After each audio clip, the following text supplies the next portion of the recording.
ഇന്നത്തെ എൻ്റെ യാത്ര പത്തനംതിട്ട ജില്ലയുടെ മലയോര പ്രദേശമായ ആലുവാങ്കുടി.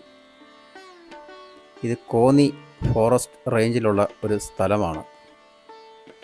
അച്ചൻകോവിൽ വനവും ശബരിമല വനവും ഏകദേശം ഒത്തുചേരുന്ന ഒരു ഇടമാണ്. നമ്മൾ പോകുന്ന ഈ വഴിയിലാണ് ഇക്കോ ടൂറിസത്തിൻ്റെ ഭാഗമായിട്ട് കൊട്ടവഞ്ചി സവാരി നടക്കുന്നത്. ഇത് തണ്ണിത്തോട് എന്ന് പറയുന്നൊരു സ്ഥലമാണ്. ഇവിടെ ഒരു പെട്രോൾ പമ്പുണ്ട്. വാഹനത്തിൽ പെട്രോളും ഡീസലും ഉണ്ടോ എന്ന് നോക്കിയിട്ട് ഇന്ധനം നിറയ്ക്കണം. മുമ്പോട്ടുള്ള വഴികളിൽ എങ്ങും പെട്രോൾ പമ്പുകളൊന്നുമില്ല. ഇതിൻ്റെ വലത്തെ സൈഡ് ഒരു ആറാണ്. ഒരു ഫെബ്രുവരി മാർച്ച് മാസങ്ങളിലൊക്കെ വരുമ്പോൾ വന്യമൃഗങ്ങളെല്ലാം വെള്ളം കുടിക്കാൻ വന്ന് നിൽക്കുന്നത് കാണാം. ആനയൊക്കെ ചില സമയത്തൊക്കെ വെള്ളം കുടിക്കാൻ വന്നു കഴിഞ്ഞാൽ 2-3 ദിവസം കഴിഞ്ഞേ തിരികെ പോകത്തുള്ളൂ. ഈ സ്ഥലത്തിന് വേറൊരു പ്രത്യേകത കൂടെ ഉണ്ട്. ഒരു 5-6 വർഷത്തിന് മുമ്പേ ഇന്ത്യ ഗവൺമെൻറ് ശുദ്ധമായ വായു ലഭിക്കുന്ന ഒരു സ്ഥലങ്ങളിലെ ഒരു സ്ഥലമായിട്ട് തിരഞ്ഞെടുത്ത ഒരു ഇടം കൂടിയാണ് ഈ പ്രദേശം. ഞാൻ ഫെബ്രുവരി മാർച്ചിൽ ഒരു വീഡിയോ ചെയ്യാൻ വേണ്ടി ഇതുവഴി വന്നിരുന്നു. ആ വീഡിയോ ചെയ്തിട്ടുണ്ട്. അതെടുത്ത് നോക്കിയാൽ എൻ്റെ ആൽബത്തിൽ കയറിയാൽ കാണാം. ആ സമയത്ത് ഞാൻ വന്നിട്ട് പോലും ഇവിടെ ഒരു ചൂടോ ഒന്നും അറിയാനേ ഇല്ല. എൻ്റെ വണ്ടിക്കന്ന് AC ഒന്നും ഉള്ളതല്ല. ആ വണ്ടിയെ ഞാൻ ഒരു ഫാൻ പിടിപ്പിച്ചിട്ടുണ്ട്. ആ ഫാൻ പോലും ഇടാതാണ് ആ സമയത്ത് ഇതുവഴി യാത്ര ചെയ്ത് പോയത്. അതുകൊണ്ട് ആ ദൂരെ കാണുന്ന ആ മലയുടെ അപ്പുറം സൈഡാണ് എനിക്ക് പോകേണ്ടത്. അവിടെയാണ് ഈ ക്ഷേത്രം. ഇതാണ് തേക്കുതോട്. ഇവിടുന്ന് ഇടത്തോട്ട് തിരിഞ്ഞാണ് നമുക്ക് ആ ക്ഷേത്രത്തിലേക്ക് പോകേണ്ടത്. വലത്തോട്ട് കുറച്ച് തിരിഞ്ഞു കഴിഞ്ഞാൽ വഴി അവിടെ കൊണ്ട് തീരുക. ഈ റൂട്ടിലും ഈ റോഡ് സൈഡിലും കുറച്ച് ഉള്ളിലോട്ട് മാത്രമേ ഉള്ളൂ ജനവാസം. അല്ലാതെ ജനവാസം തീരെ കുറഞ്ഞ ഒരു മേഖലയാണ്. ഇത് കസ്തൂരി രംഗം റിപ്പോർട്ട് പ്രകാരം പരിസ്ഥിതി ലോല പ്രദേശമായിട്ട് പ്രഖ്യാപിച്ചേക്കുന്ന ഒരു സ്ഥലമാണ്. അമിതമായ മഴയൊക്കെ പെയ്യുന്ന സമയത്ത് ഉരുൾപൊട്ടലിനും മണ്ണിടിച്ചിലിനുമൊക്കെ സാധ്യത കൂടിയ ഒരു സ്ഥലമാണ്. ഇതാണ് കരുമാന്തോട്. ഈ ജംഗ്ഷൻ തീരുന്നതോടുകൂടി ഈ ടാറിംഗ് റോഡ് തീരുകയാണ്. ബസ് സർവീസ് ഉണ്ട്. ബസ് സർവീസ് ഇവിടെ കൊണ്ട് തീരുക. ഇനി അങ്ങോട്ട് റോഡുകൾ വളരെ വളരെ മോശമാണ്.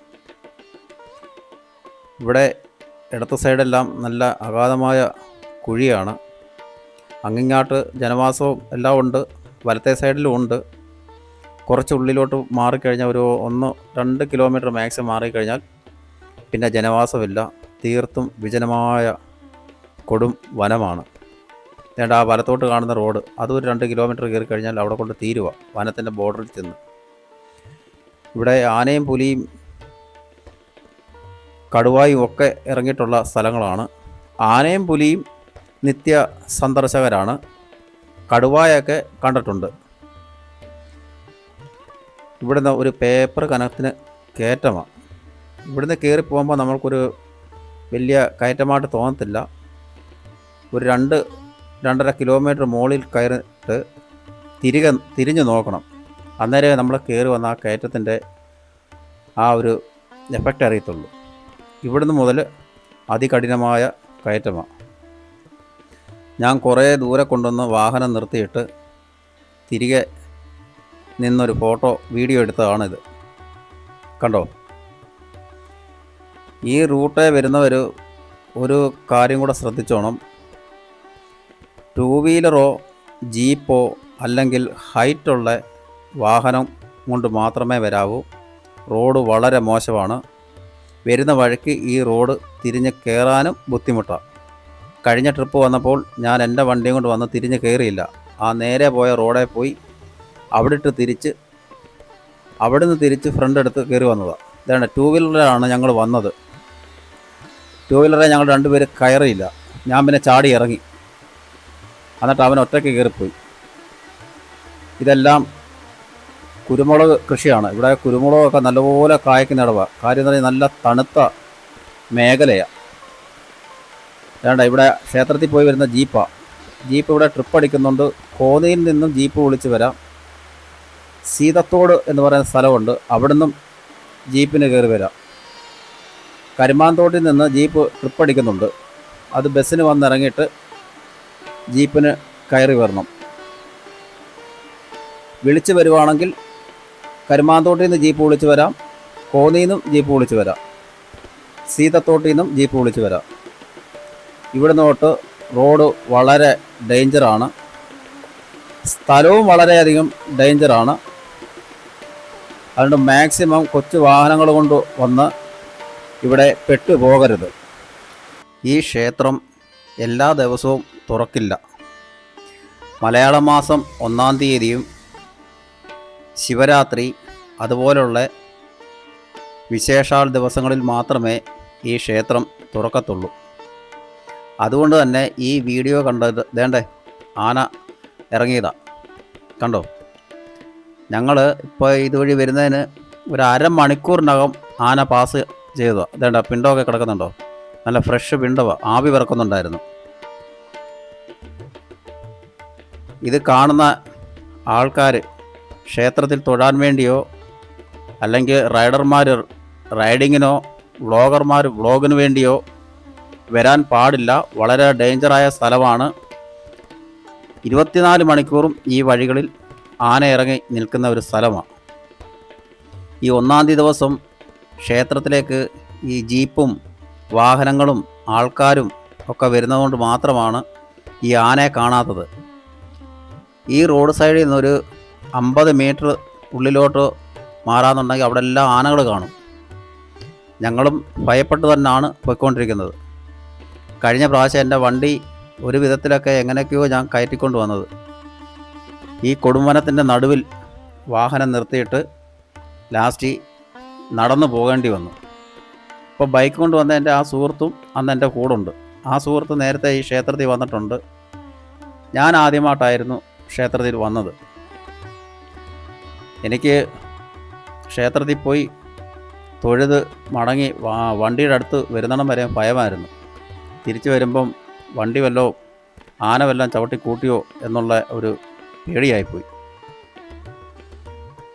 2 വീലർ ആണെങ്കിലും അത്യാവശ്യം റണ്ണിങ് കണ്ടീഷൻ വണ്ടി ആണെങ്കിൽ മാത്രമേ ഇവിടെ കയറി വരത്തുള്ളൂ.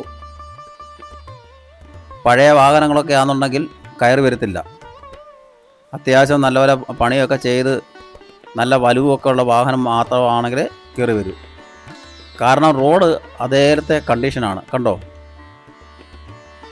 2 വീലറെ പോയിട്ട് പോലും ചാടിയാണ് ഞങ്ങൾ പോകുന്നത്. ഈ പോകുന്ന വഴിക്ക് ഒരുപാട് അരുവികളും ഒരുമാതിരി കൊള്ളാവുന്ന വലിയ തോടുകളും എല്ലാം ഉണ്ട്. പക്ഷേ ഇതിൻ്റെ അകത്തൂടെ പോകാനും കാണാനും വടവൃക്ഷങ്ങളും ഒക്കെ കാണാൻ നല്ല രസമാണ്. ഇത് സീതത്തോട് എന്ന് പറയുന്ന സ്ഥലത്തുനിന്ന് വന്ന് ക്ഷേത്രത്തിൻ്റെ ആ റോഡിലോട്ട് കയറുന്ന ആ വഴിയാണ് ആ ഇടത്തെ സൈഡിൽ കാണുന്നത്. പിടിമുറ്റാത്ത വൃക്ഷങ്ങൾ നിറയെ ഉണ്ട്. നല്ല തണുപ്പുമാണ്, AC-ക്കകത്തിരിക്കുന്ന പോലെയുള്ള തണുപ്പാണ്. അങ്ങനെ നമ്മൾ ക്ഷേത്ര അങ്കണത്തിലേക്ക് എത്തി. ഈ കാണുന്ന അതൊരു ക്ഷേത്രക്കുളമാണ്. അത് ക്ഷേത്രത്തിൽ തിരക്കിയപ്പോൾ ഫെബ്രുവരി മാർച്ച് മാസങ്ങളിൽ പോലും ഏപ്രിൽ മാസത്തിലൊന്നും ആ ക്ഷേത്രത്തിലെ കുളത്തിലെ വെള്ളം പറ്റത്തില്ല. ഏകദേശം ഒരാളിന് മുങ്ങാനുള്ള വെള്ളം എപ്പോഴും ആ കുളത്തിൽ കാണും. ഇനി നമ്മൾ ക്ഷേത്രത്തിലെ വിശേഷങ്ങളിലേക്കാണ് പോകുന്നത്. ഈ കാണുന്ന ഭാഗത്താണ് ഊരാളി മുറുക്കാൻ വെച്ച് മലയ്ക്ക് ചൊല്ലുന്നത്. മുറുക്കാൻ കൊണ്ടുവന്ന് മുറുക്കാൻ വെച്ച് നമുക്ക് സ്വന്തമായിട്ട് വേണമെങ്കിലും മലയ്ക്ക് ചൊല്ലാം. അതല്ല നമുക്ക് കർമ്മവും കാര്യങ്ങളും അറിയത്തില്ല എങ്കിൽ ആ നിൽക്കുന്ന ആൾ ഊരാളിയാണ്. മുറുക്കാനും മദ്യവും എല്ലാം കൊടുത്ത് നമ്മുടെ പ്രശ്നം എന്താണെന്ന് ഊരാളിയോട് പറഞ്ഞാൽ ഊരാളി തന്നെ മലയ്ക്ക് വിളിച്ച് നമ്മുടെ പ്രശ്നങ്ങളെല്ലാം പറഞ്ഞ് അതിനുള്ള പരിഹാരങ്ങൾ എന്താണെന്നും പരിഹാര ക്രിയകൾ എന്താണെന്നും ഊരാളി നമ്മളോട് പറഞ്ഞു തരും. അതെന്താണെന്ന് വെച്ചാൽ പിന്നീട് നമ്മൾ അത് പോയി ചെയ്യണം. ഓം നമഃശിവായ. ഇതിപ്പം അധികം ആളില്ലാത്തതായിട്ട് തോന്നുന്നത്, ഞങ്ങളൊരു 7-7:30 ആയപ്പോഴത്തേക്ക് ഈ ക്ഷേത്രത്തിൽ വന്നു. ഞങ്ങൾക്ക് വേറെ 1-2 വഴി കൂടെ പോകാനുണ്ട്. വേറെ 1-2 വഴി എന്ന് പറഞ്ഞാൽ ഒരു മലമുകളിലെ ഒരു ശിവൻ്റെ ഒരു ക്ഷേത്രത്തിൽ പോകണം. നിലയ്ക്കൽ ശിവക്ഷേത്രവും നിലയ്ക്കൽ പള്ളി, അങ്ങനെ 1-2 ഭാഗങ്ങൾ പോയി കറങ്ങി വരേണ്ടത് കൊണ്ട് ഞങ്ങൾ വെളുപ്പിനെ ഇവിടെ വന്നു. ഇവിടെ അന്നദാനമുണ്ട്, അത് ചോറുമുണ്ട്, കഞ്ഞിയും അസ്ത്രവുമുണ്ട്. ഞാൻ കഞ്ഞി അസ്ത്രവും കഴിച്ചു. എൻ്റെ കൂട്ടുകക്ഷി ആഹാരവും കഴിച്ചു, ചോറ്. ആ കാണുന്നതാണ് ക്ഷേത്രം. ഇനി നമുക്ക് ക്ഷേത്രത്തിലേക്ക് പോവാം.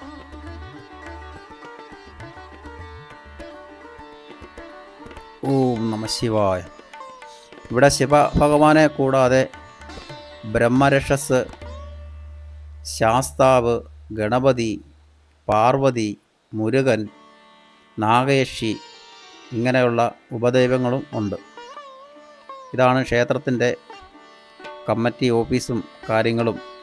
നമുക്കെന്തെങ്കിലും വഴിപാടൊക്കെ ചെയ്യാനുണ്ടെങ്കിൽ അവിടെ നിന്നാണ് ചീട്ട് കുറിപ്പിക്കേണ്ടത്.